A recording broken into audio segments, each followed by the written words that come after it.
معجزہ پیغمبر کا فعل نہیں ہوتا، معجزہ اللہ کا فعل ہوتا ہے۔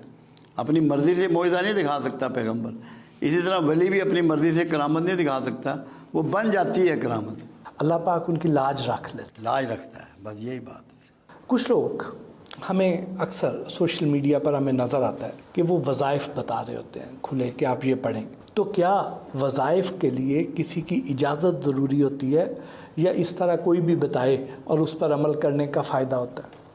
دیکھیں جی، ایک بات تو پہلی یہ ہے، اللہ نے جب قرآن میں دو باتیں کہی، ایک تو یہ کہا کہ مجھے میرے خوبصورت ناموں سے یاد کرو، تو کہیں مینشن نہیں کیا کہ اجازت لو کسی کی۔ ایک جگہ یہ کہا کہ تمہارے دلوں کو اطمینان ہو ہی نہیں سکتا میرے ذکر کے بغیر، وہاں بھی اجازت کا ذکر نہیں۔ اجازت تو یہ ہم لوگوں نے گھڑی تاکہ ہمارے پاس آئے گا، اجازت لے گا، کچھ نہ کوئی مال لے کے آئے گا یا کوئی دے کے جائے گا، تو یہ اجازت تو ہے وہاں سے۔ اس میں صرف ایک ٹیکنیکل بعض اوقات ایشو آ جاتے ہیں جس کے لیے اجازت کی شاید ضرورت پیش آتی ہے۔ میں لاہور میں تقریر کر رہا تھا، میری پہلی کتاب کا پہلا لیکچر تھا اللہ الصمد۔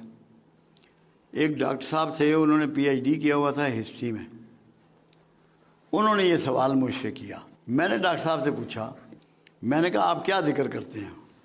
کہتے ہیں اللہ ہو کا۔ میں نے کہا گول کیا ہے؟ کہ بیٹیوں کی شادی ہو جائے۔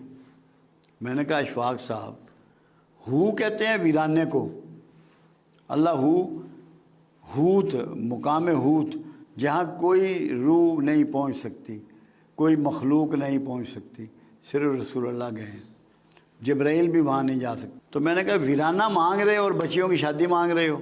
میں نے کہا تم اللہ کو یاد کرو، ہو کا ذکر ان لوگوں کے لیے ہے جو جنگلوں میں جا کے کرتے ہیں، جن کے بچے نہیں ہوتے، بیوی نہیں ہوتی، خاندان نہیں ہوتا۔ تمہیں میں ذکر تجویز کرتا ہوں، تم یہ ذکر کرو